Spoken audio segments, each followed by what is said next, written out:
নতুন নিয়মে বাংলাদেশ পুলিশের কনস্টেবল পদে নিয়োগ।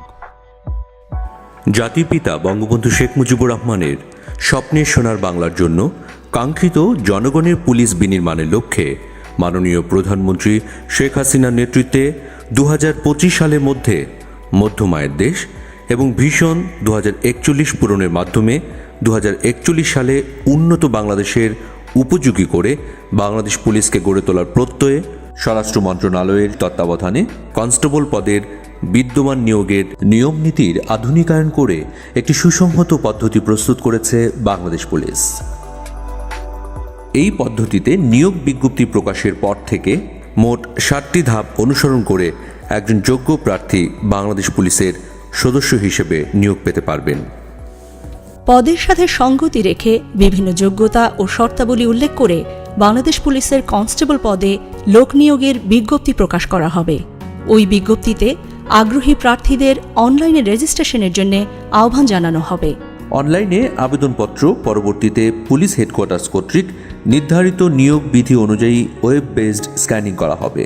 উল্লেখ্য যে প্রার্থী মিথ্যা বা অসম্পূর্ণ তথ্য প্রদান করলে ওই আবেদন নিয়োগের যে কোনো পর্যায়ে বাতিল বলে গণ্য হবে।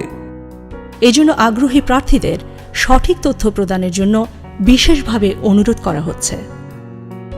এই ওয়েব বেসড স্ক্যানিং শেষে যোগ্য প্রার্থীদের মোবাইল নম্বরে ইউজার আইডি এবং পাসওয়ার্ড সম্বলিত একটি SMS পাঠানো হবে।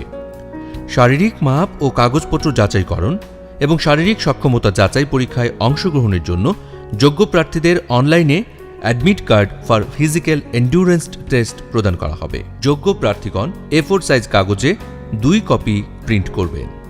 অ্যাডমিট কার্ডের 2 কপি ব্যতীত কোনো প্রার্থী শারীরিক মাপ ও কাগজপত্র যাচাইকরণ ধাপে অংশগ্রহণ করতে পারবেন না। শারীরিক মাপ ও কাগজপত্র যাচাইকরণ প্রথম দিন। এই ধাপে অংশগ্রহণের জন্য মনোনীত প্রার্থীকে admit card for physical endurance টেস্টের 2 কপি, নিয়োগ বিজ্ঞপ্তিতে উল্লেখিত সকল ডকুমেন্টস সহ উপযুক্ত ড্রেসে নির্ধারিত দিনে যথাসময়ে নির্দেশিত স্থানে উপস্থিত থাকতে হবে। ভেন্যুতে প্রবেশের পরই একটি নির্ধারিত স্কেল দিয়ে প্রার্থীর উচ্চতার সঠিকতা যাচাই করা হবে। এক্ষেত্রে যোগ্য প্রার্থীদের লাইন করে মূল ভেন্যুতে নিয়ে যাওয়া হবে।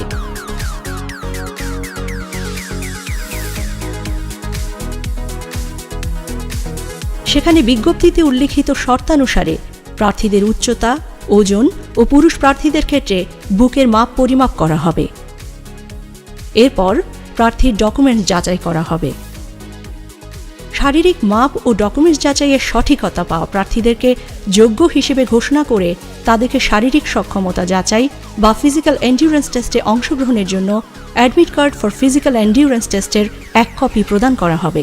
ফিজিক্যাল এন্ডিউরেন্স টেস্টের সময়সূচি প্রার্থীদেরকে জানিয়ে দেওয়া হবে। শারীরিক সক্ষমতা যাচাই পরীক্ষা দ্বিতীয় দিন। শারীরিক সক্ষমতা যাচাই পরীক্ষার জন্য আগত প্রার্থীদের admit card for physical endurance test ও রেজিস্টারে সংরক্ষিত তথ্যাবলী পুনরায় চেক করে ভেন্যুতে প্রবেশ করানো হবে। এক্ষেত্রেও যথাযথ অ্যাডমিট কার্ড ছাড়া কোনো প্রার্থী মাঠে পরীক্ষায় অংশগ্রহণ করতে পারবেন না। আগত প্রার্থীদেরকে ব্রিফিংয়ে অংশগ্রহণ করতে হবে। সেখানে শারীরিক সক্ষমতা যাচাই পরীক্ষার ও মাঠের নিয়ম নীতির বিষয়ে ব্রিফিং করা হবে। শারীরিক সক্ষমতা যাচাই পরীক্ষার ইভেন্ট শুরুর পূর্বে প্রত্যেক প্রার্থী ইভেন্টে অংশগ্রহণের জন্য শারীরিক ও মানসিকভাবে সুস্থ আছেন মর্মে উল্লেখ করে ইন্ডেমনিটির ঘোষণাপত্র নিয়োগ কমিটির নিকট দাখিল করতে হবে। প্রার্থী ইভেন্টে অংশগ্রহণের পূর্বেই এই ঘোষণাপত্র প্রদান করা বাধ্যতামূলক। শারীরিক সক্ষমতা যাচাই পরীক্ষা মোট 7টি ইভেন্টের মাধ্যমে অনুষ্ঠিত হবে। একজন প্রার্থীকে শারীরিক সক্ষমতা যাচাই পরীক্ষায় উত্তীর্ণ হতে হলে প্রতিটি ইভেন্টেই তাকে কৃতকার্য হতে হবে। যে কোনো ইভেন্টে অকৃতকার্য হলে প্রার্থীর প্রার্থিতা বাতিল করা হবে। প্রথম ইভেন্ট দৌড়। এই ইভেন্টে পুরুষ প্রার্থীদের 200 মিটার দূরত্ব 28 সেকেন্ডে এবং নারী প্রার্থীদের 200 মিটার দূরত্ব 34 সেকেন্ডে অতিক্রম করতে হবে। দৌড় শুরুর পূর্বে প্রার্থীদেরকে দৌড়ের নিয়মকানুন বিষয়ে ব্রিফিং করা হবে।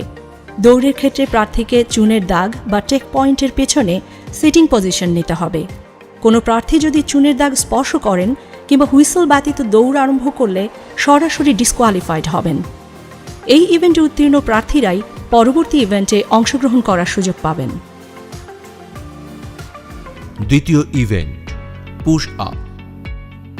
এই ইভেন্টে পুরুষ প্রার্থীদের 35 সেকেন্ডে 15টি পুশ আপ ও নারী প্রার্থীদের 30 সেকেন্ডে 10টি পুশ আপ দিতে হবে।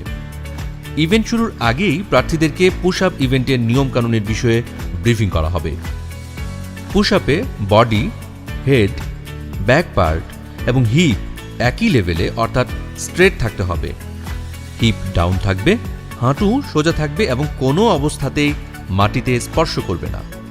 আপ অবস্থায় এলবো স্ট্রেট এবং ডাউন অবস্থায় এলবো বেন্ড থাকবে। আপ থেকে ডাউনে গিয়ে আবার আপে আসলে একটি পুশ আপ কাউন্ট করা হবে। বাঁশি দিলে প্রত্যেক প্রার্থীকে পুশ আপ শুরু করতে হবে। কোনো প্রার্থী উল্লিখিত নিয়মের ব্যত্যয় করলে ডিসকোয়ালিফাইড হবেন। এছাড়াও এরপর নির্ধারিত সময়ের মধ্যে পুশ আপ সম্পন্ন করতে না পারলে প্রার্থী ডিসকোয়ালিফাইড হবেন। এই ইভেন্টে কৃতকার্য হওয়া প্রার্থীগণ পরবর্তী ইভেন্টের জন্য মনোনীত হবেন।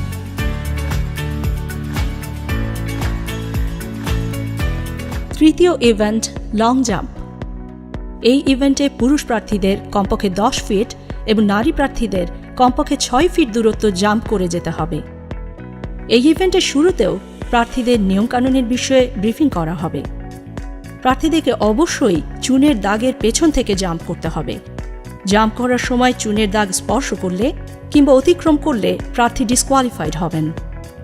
নারী প্রার্থীদের ক্ষেত্রে 6 ফিট এবং পুরুষ প্রার্থীদের ক্ষেত্রে 10 ফিট দূরত্বে মার্কিং ফিতা দেওয়া হবে। নির্দেশনা মেনে প্রার্থীদেরকে জাম্প করতে হবে। প্রার্থীকে অবশ্যই জাম্প করে ওই মার্কিং ফিতা অতিক্রম করতে হবে।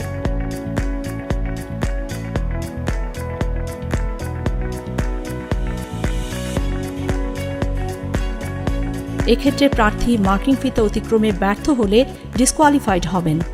উল্লেখ্য যে প্রত্যেক প্রার্থী এই ধাপে উত্তীর্ণ হতে সর্বোচ্চ 3 বার করে জাম্প করার সুযোগ পাবেন। চতুর্থ ইভেন্ট হাই জাম্প। এই ইভেন্টে পুরুষ প্রার্থীদের জাম্প করে 3.5 ফিট ও নারী প্রার্থীদের 2.5 ফিট উচ্চতা অতিক্রম করতে হবে। ইভেন্ট শুরুর পূর্বেই প্রার্থীদেরকে ইভেন্টের নিয়মকানুনের বিষয়ে জানিয়ে দেওয়া হবে। ইভেন্ট পরিচালক বাঁশি দিলে প্রত্যেক প্রার্থী দৌড়ে এসে জাম্প করে নির্ধারিত উচ্চতা অতিক্রম করবে। জাম্প করার সময় ক্রসবার স্পর্শ করলে বা ক্রসবার পড়ে গেলে কিংবা জাম্প করার পর প্রার্থী জাম্পিং পিটের মধ্যে না থাকলে ডিসকোয়ালিফাইড হবেন। উল্লেখ্য যে প্রত্যেক প্রার্থী এই ধাপে উত্তীর্ণ হতে সর্বোচ্চ 3 বার করে জাম্প করার সুযোগ পাবেন। এই ধাপে উত্তীর্ণ প্রার্থীরাই কেবলমাত্র পরবর্তী দিনের শারীরিক সক্ষমতা যাচাই পরীক্ষায় অংশগ্রহণ করতে পারবেন। হাই জাম্প ইভেন্টের মাধ্যমেই শারীরিক সক্ষমতা যাচাই পরীক্ষার দ্বিতীয় দিনের কার্যক্রম শেষ হবে। শারীরিক সক্ষমতা যাচাই পরীক্ষা তৃতীয় দিন। শারীরিক সক্ষমতা যাচাই পরীক্ষার তৃতীয় দিনে নির্দেশনা অনুযায়ী প্রার্থীদের যথাসময়ে নির্ধারিত স্থানে উপযুক্ত পোশাকে উপস্থিত থাকতে হবে। তৃতীয় দিনের শুরুতেও প্রার্থীদের ব্রিফিং করে ওই দিনের কার্যক্রমের বিষয়ে অবহিত করা হবে। ব্রিফ শেষে প্রার্থীদের পুনরায় ইভেন্ট স্থলে নিয়ে যাওয়া হবে। পঞ্চম ইভেন্ট দৌড়। এক্ষেত্রে পুরুষ প্রার্থীদের 1600 মিটার দূরত্ব 6 মিনিট 30 সেকেন্ড এবং নারী প্রার্থীদের 1000 মিটার দূরত্ব 6 মিনিটে অতিক্রম করতে হবে। দৌড় শুরুর পূর্বে প্রার্থীদেরকে দৌড়ের নিয়মকানুন বিষয়ে ব্রিফিং করা হবে। দৌড়ের ক্ষেত্রে প্রার্থীকে চুনের দাগ বা টেক পয়েন্টের পেছনে সিটিং পজিশন নিতে হবে। এক্ষেত্রে একই রিদমে দৌড়ে অংশগ্রহণ এবং অনুশীলনের প্রয়োজনীয়তা রয়েছে। এই ইভেন্টে উত্তীর্ণ প্রার্থীরাই পরবর্তী ইভেন্টে অংশগ্রহণ করার সুযোগ পাবেন। ষষ্ঠ ইভেন্ট ড্র্যাগিং। এই ইভেন্টে পুরুষ প্রার্থীদের 150 পাউন্ড ওজনের টায়ারকে টেনে 30 ফুট দূরত্ব এবং নারী প্রার্থীদের 110 পাউন্ড ওজনের একটি টায়ারকে টেনে 20 ফুট দূরত্ব পর্যন্ত নিতে হবে। ইভেন্ট শুরুর আগেই প্রার্থীদের ড্র্যাগিং ইভেন্টের নিয়মকানুনের বিষয়ে ব্রিফিং করা হবে।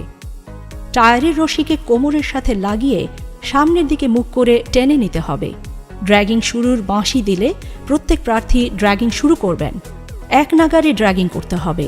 এক্ষেত্রে যদি কোনো প্রার্থী বসে পড়েন কিংবা থেমে যান কিংবা নিজের ট্র্যাকের বাইরে টায়ার নিয়ে যান তাহলে প্রার্থী ডিসকোয়ালিফাইড হবেন।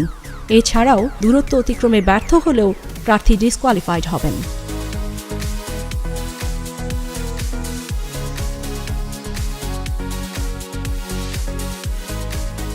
সপ্তম ইভেন্ট রোপ ক্লাইম্বিং। এই ইভেন্টে পুরুষ প্রার্থীদের কমপক্ষে 12 ফিট এবং নারী প্রার্থীদের কমপক্ষে 8 ফিট রোপ ক্লাইম্বিং করতে হবে। ইভেন্ট শুরুর পূর্বেই প্রার্থীদের রোপ ক্লাইম্বিংয়ের নিয়ম নীতি জানিয়ে দেওয়া হবে।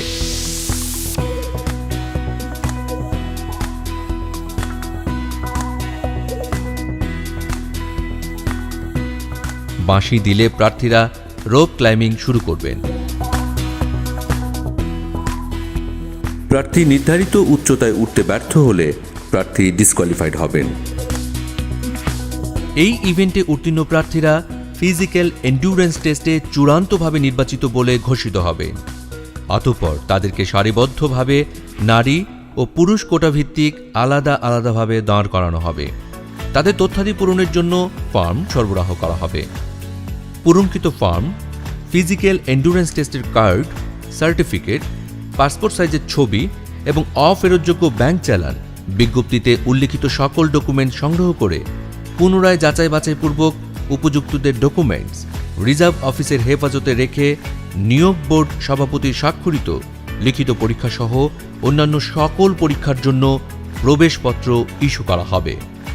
পরবর্তী সময়ে উত্তীর্ণ প্রার্থীকে বাংলা, ইংরেজি, সাধারণ গণিত ও সাধারণ বিজ্ঞানের ওপর 45 নম্বরের লিখিত পরীক্ষায় অংশগ্রহণ করতে হবে। লিখিত পরীক্ষায় উত্তীর্ণদের 15 নম্বরের মনস্তাত্ত্বিক ও মৌখিক পরীক্ষায় অংশগ্রহণ করতে হবে। এরপর লিখিত পরীক্ষা, মনস্তাত্ত্বিক ও মৌখিক পরীক্ষার নম্বরের উপর ভিত্তি করে বিজ্ঞপ্তিতে উল্লিখিত কোটা অনুসরণ করে জেলাওয়ারি মেধাক্রম তৈরি করে প্রাথমিকভাবে প্রার্থীদের নির্বাচন করা হবে। প্রাথমিকভাবে নির্বাচিত প্রার্থীদের পুলিশ ভেরিফিকেশন ও স্বাস্থ্য পরীক্ষা সম্পন্ন করে চূড়ান্তভাবে প্রশিক্ষণে অন্তর্ভুক্তকরণ করা হবে। এভাবেই একজন উপযুক্ত প্রার্থী বাংলাদেশ পুলিশে কনস্টেবল পদে নিয়োগ পাবেন। নতুন নিয়মে শুরু হতে যাওয়া নিয়োগ প্রক্রিয়ায় উত্তীর্ণ হতে সঠিক নিয়মে প্রস্তুতি গ্রহণের কোনো বিকল্প নেই। তাই আগ্রহী প্রার্থীদের সঠিক নিয়মে শারীরিক সক্ষমতা যাচাই পরীক্ষার প্রস্তুতি নেওয়ার জন্য বিশেষভাবে অনুরোধ জানানো হচ্ছে। আপনি কি সৎ? আপনি কি সাহসী? আপনি কি দেশের জন্য যে কোনো চ্যালেঞ্জ গ্রহণে সক্ষম? যদি আপনার উত্তর হ্যাঁ হয়, তবে আপনাকেই খুঁজছে Bangladesh police. Join Bangladesh police. চাকরি নয়, সেবা।